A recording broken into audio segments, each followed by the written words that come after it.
कि बांग्लादेश में दीपू दास की हत्या होगी। बिल्कुल गलत हुआ है। दीपू दास के हत्यारों को फांसी की सजा मिलनी चाहिए, मैं डिमांड करता हूं। लेकिन सवाल यही है, हमसे जवाब पूछने या देश के नागरिकों से जवाब पूछने के बजाय आप लोग प्रधानमंत्री जी से क्यों नहीं जवाब मांगते? प्रधानमंत्री जी को जवाब देना चाहिए जब वो शेख हसीना जी को यहां जो है शरण देते हैं और वहां जो है दलितों को मारा जा रहा है या हिंदुओं को मारा जा रहा है, तो कर क्या रहे हैं प्रधानमंत्री जी? क्या है उनकी फॉरेन पॉलिसी? जिससे जवाब मांगना चाहिए उनके नाम पे चुप हो जाते हो। सरकार से जवाब मांगो, केंद्र सरकार से।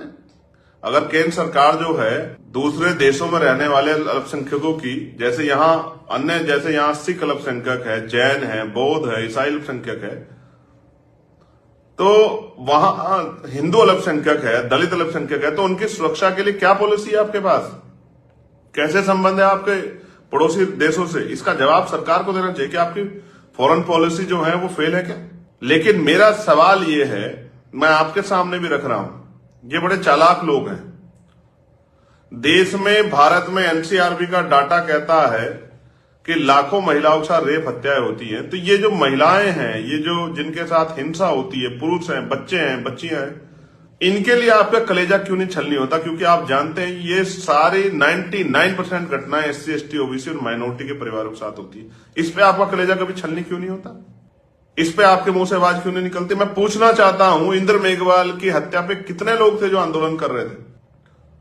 एक बच्चे को जहां मटकी छूने पे मार दिया गया था, क्यों किसी के आंसू नहीं निकले? क्यों किसी का सीना छलनी नहीं हुआ? क्यों भीम आर्मी अकेला संगठन खड़ा था वहां लड़ने के लिए?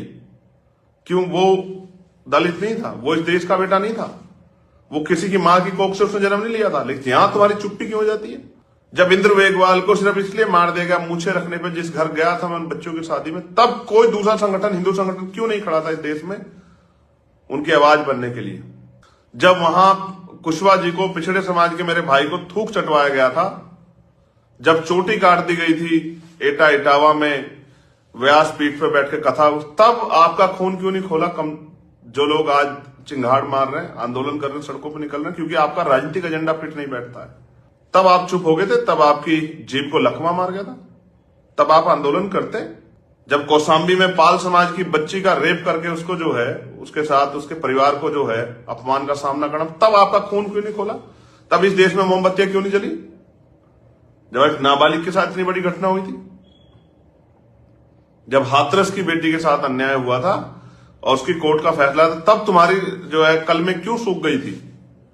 आज भी उसका परिवार डर के साए में रहता है।